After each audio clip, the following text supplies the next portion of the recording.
ମୁଁ ଡକ୍ଟର ପ୍ରକାଶ ଚନ୍ଦ୍ର ସାମନ୍ତରାୟ ଆଉ retired management director.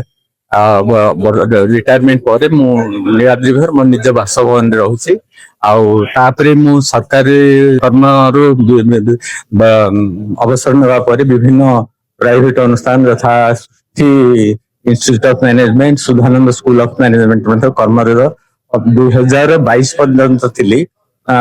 Corona ପରଠୁ ମୁଁ ବର୍ତ୍ତମାନ ଯାଉନି କୋଉଠି। ଆଉ ବର୍ତ୍ତମାନ ସମାଜର ସେବାରେ ଆଉ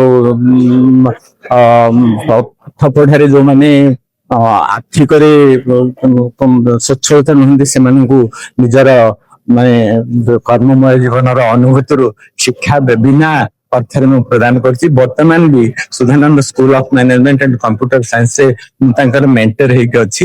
ମୁଁ ଜଣେ ଅର୍ଥମିତ୍ର। ଏଇଭଳିଆ ଗୋଟେ ସଂସ୍ଥାକୁ ଆପଣ ସବୁବେଳେ ସାହାଯ୍ୟ କରିବା ପାଇଁ ମନକୁ ଦେଇଛନ୍ତି ଏବଂ କହୁଛନ୍ତି ମୁଁ ସବୁବେଳେ ତମ ପାଖରେ ପାଦ ଦେଇଦେବି, କଣ କହିବେ?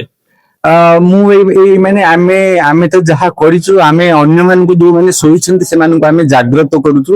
ଆଉ ଆମେ ଯୋଉ ବିଭୂତି ମାନେ ଅଛନ୍ତି, ଯୋଉମାନେ ମାନ୍ୟଗଣ୍ୟ ମାନେ ଯୋଉମାନେ ସେମାନଙ୍କର ଅବସର ସମୟର ମାନେ ସମ୍ପଦକୁ ଏଠାରେ ବିନିଯୋଗ କରିଛନ୍ତି, ଆମେ ସେଇ ଜିନିଷଟାକୁ କେମିତି ଆଗାମୀ ପିଢିରେ ପ୍ରକୃତରେ ତାକୁ ବିନିଯୋଗ କରିବା ସେଥିପାଇଁ ପ୍ରେରଣା ଦଉଛୁ।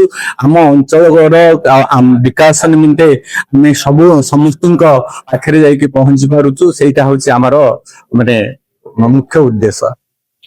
ନାଇଁ, ଆଗକୁ ଆମେ କିଛି ଲକ୍ଷ୍ୟ ସେମିତି ଆମ ଭିତରେ ଭାଇଚାରାଟା ହିଁ ଆମ ଭିତରେ କେମିତି ରହିବ, ଆମେ ଏକାଠି ବର୍ଷକୁ ଥରେ ହେଲେ ହଉଛି, ଆଉ କେମିତି ମଝିରେ ଅଧିକା ଥର ହେଇପାରିବ ଏଇଟା।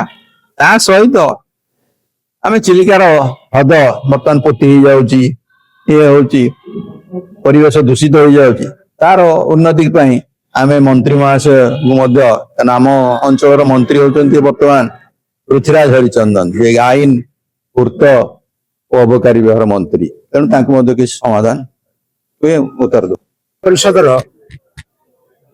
13ତମ ବାର୍ଷିକ ଉତ୍ସବ ଆଜି ପାଳିତ ହେଉଛି ଭୁବନେଶ୍ୱରରେ, ଯେଉଁଥିରେ ଚିଲିକା କୁଳିଆ ଖାଲି ବାଲୁଗାଁ ନୁହଁ, ବାଲୁଗାଁ, ଟାଙ୍ଗୀ, ଲୁହୁରୀ ଅଞ୍ଚଳର ବହୁତ ବୁଦ୍ଧିଜୀବୀ ଏକତ୍ରିତ ହେଇକରି କେମିତି ଆମ ଚିଲିକା, ଆମ ପର୍ଯ୍ୟଟନର ଚିଲିକା, ଆମର ସୌନ୍ଦର୍ଯ୍ୟ ଚିଲିକା ଏବଂ ଓଡ଼ିଶାର ଏକ ପରିଚୟ ଚିଲିକା, ବିଶ୍ୱ ରାମସର ସାଇଟରେ ଥିବା ଚିଲିକା କେମିତି ବିକଶିତ ହବ ଏବଂ ପୃଥିବୀର ପର୍ଯ୍ୟଟନକୁ ଆକୃଷ୍ଟ କରିବ। ଯେମିତି କାଳ କାଳ ଧରିକିରି ଆକୃଷ୍ଟ କରିଛି 167 ପ୍ରକାରର ପକ୍ଷୀ, ବର୍ଷକୁ 10 ଲକ୍ଷରୁ ଅଧିକ ପକ୍ଷୀ ଚିଲିକାକୁ ପରିବ୍ରାଜକ ଭାବରେ ଆସନ୍ତି। ଯଦି ଏତେ ପ୍ରକାର ପକ୍ଷୀ ଆସୁଛନ୍ତି, ତାହେଲେ ବିଶ୍ୱ ପର୍ଯ୍ୟଟନକୁ ଆକୃଷ୍ଟ କରିବା ପାଇଁ କଣ କରାଯିବା ଉଚିତ, ସେ ବିଷୟରେ ମାନଥ ମନ୍ଥନ ହେଲା। ଏବଂ ଚିଲିକାର ସୌନ୍ଦର୍ଯ୍ୟ କେମିତି ଅକ୍ଷୁଣ୍ଣ ରହିବ, ଚିଲିକା କୁଳିଆଙ୍କର ଜୀବନ ଧାରା କେମିତି ପ୍ରଗତିଶୀଳ ହବ, ଯୋଉମାନେ ତାକୁ ଚିଲିକାକୁ ବାପମା ବୋଲି ଭାବନ୍ତି, ଚିଲିକା କୁଳିଆ ମାଛୁଆ ମାନେ ଯୋଉମାନେ ଚିଲିକାକୁ ନେଇକି ବଞ୍ଚନ୍ତି, ସେମାନଙ୍କର ଜୀବନ ଶୈଳୀ କେମିତି ସୁନ୍ଦର ହେଇପାରିବ, ଏ ବିଷୟରେ ବହୁତ ସୁନ୍ଦର ମାନସ ମନ୍ଥନ ହେଲା। ମୋର ଅନୁଭବରେ ଅଛି ଯେ ଚିଲିକା ଯେତିକି ଇତିହାସ ତିଆରି କରିଛି, ଚିଲିକା ଯାଇଛି ଯେତିକି ସାହିତ୍ୟ ତିଆରି କରିଛି, ଚିଲିକା ଯେତିକି ଆମକୁ ବଡ କରିଛି, ଆମେ ତାକୁ ବଡ କରିବା। କେମିତି ବଡ କରିବା? ସମ୍ପ୍ରତି ରାଜ୍ୟ ସରକାର ଯୋଉମାନେ ଅସ୍ମିତାର କଥା କହୁଛନ୍ତି, ସେମାନେ ଚିନ୍ତା କରିବା ଦରକାର, ବ୍ୟକ୍ତି ଅସ୍ମିତା ପରିବର୍ତ୍ତେ ଗୋଟେ ସ୍ଥାନର ଅସ୍ମିତାର ବହୁତ ବୈଶ୍ୱିକ ମୂଲ୍ୟ ରହିଛି।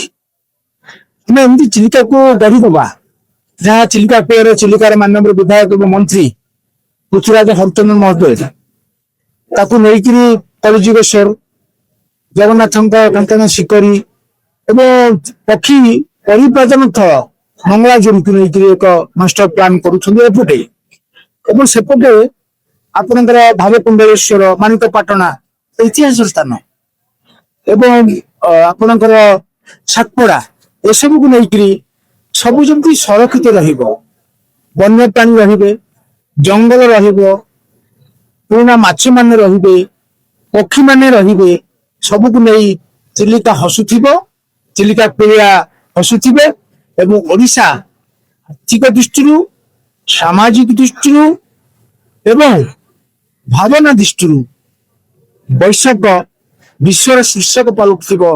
ଏ ବିଷୟରେ ମନ୍ଥନ ହେଲା। ବହୁତ ବିଦ୍ୱାନ ଟିକେ ଆସିଛନ୍ତି। ପ୍ରଫୁଲ୍ଲ ଶ୍ୟାମସିଂହାର ଆସିଛନ୍ତି, ଜୟକୃଷ୍ଣ ବରାଳ ଆସିଛନ୍ତି, କ୍ୟାପ୍ଟେନ ଦିଗବର ଶତପଥୀ ଆସିଛନ୍ତି, ଫକୀର ଶତପଥୀ ଆସିଛନ୍ତି, ପୁରୁଣା ମାନେ ପ୍ରଶାସକ ମାନେ ଆସିଛନ୍ତି ଏବଂ ଚିଲିକା ପୁରରେ ଯୋଉ ଗରିମା ରହିଛି, ନୈତିକ ଗରିମା ରହିଛି, ସ୍ଥାପତ୍ୟର ଗରିମା ରହିଛି, ବୀରତ୍ୱର ଗରିମା ରହିଛି, ନୌ ବାଣିଜ୍ୟର ପରମ୍ପରା ରହିଛି, ଏସବୁର